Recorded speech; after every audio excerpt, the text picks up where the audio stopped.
Hello there, adventurers. Ben here, and it has been far too long in the making. It is time for story time with the Melick Adventures.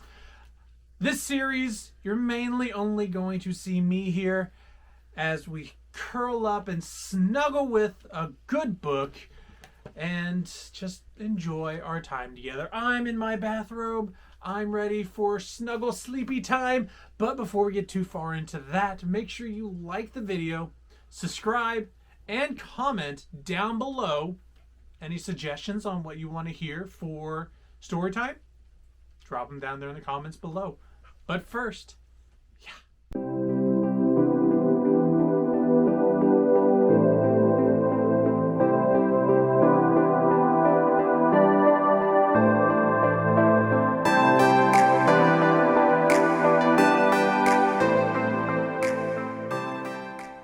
one thing Danielle and I have collected over the last few years is little golden books. And one thing, me as a teacher, I love books. And in my classroom, I have over 800 books for my students to choose from in my classroom library alone. So reading is a very big deal to me.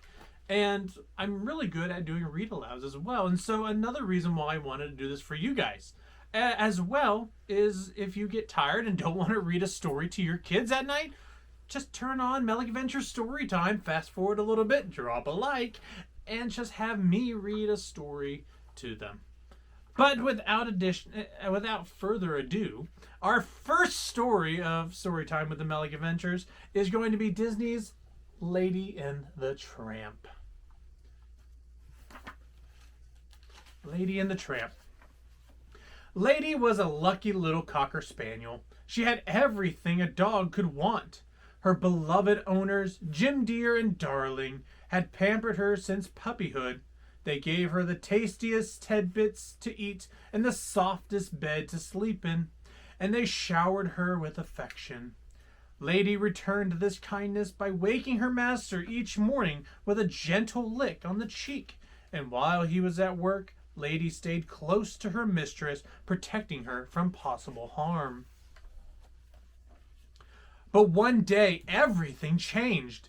As Lady told her friends, Trusty and Jock, Darling now seemed more interested in the tiny sweater she was knitting than in her faithful friend. Lady's pals quickly put two and two together and figured out that Darling was going to have a baby. "Babies are mighty sweet," Trusty the bloodhound said. "And very, very soft," Jock the Scotty added. "Why, a wee baby is nothing but a bundle of trouble," an unfamiliar voice chimed in. The voice belonged to a scruffy stranger named Tramp. Though Tramp had no family of his own, he seemed to know quite a lot about babies, and none of it was good. "Take it from me, Pigeon," Tramp told Lady. "A human heart has only so much room for love and affection. When a baby moves in, the dog moves out."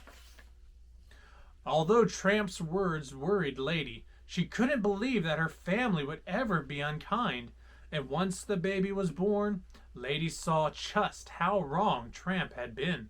For not only did Lady still have her family's love, she now had one more person to cherish and protect. Everything was fine until Jim Dear and Darling decided to take a short vacation. "Don't worry, old girl," Jim Dear told Lady before they left. "Aunt Sarah will be staying here to care for you and the baby." But Aunt Sarah soon made it clear that she did not like dogs at all. To make matters worse, she had brought her two nasty cats along. Lady watched helplessly as they wrecked the living room and terrorized the goldfish and the bird. When the cats headed upstairs, however, Lady sprang into action. She raced ahead to stop them from entering the nursery. The nasty creatures tried to run by her, but Lady stopped them in their tracks with a threatening growl. Aunt Sarah heard the commotion and poked her head out of the nursery. She took one look at Lady growling and the two cats sniveling, and she ran to protect her pets. "Oh, my precious pusses," she crowned, and scooping the cats up in her arms, she carried them gently downstairs. Then Aunt Sarah dragged Lady off to the pet store. "I want a muzzle for this vicious beast," she told the sales clerk. "I have just the thing," the clerk replied, placing one of the awful contraptions over the struggling dog's face. In desperation, poor Lady ran out of the store. Outside, a pack of stray dogs began to chase her. Horns blared and tires screeched as the Lady raced blindly through the streets, across the railroad tracks, and into the strange and scary part of town. Her heart pounding, Lady ran on with the strays yapping at her heels.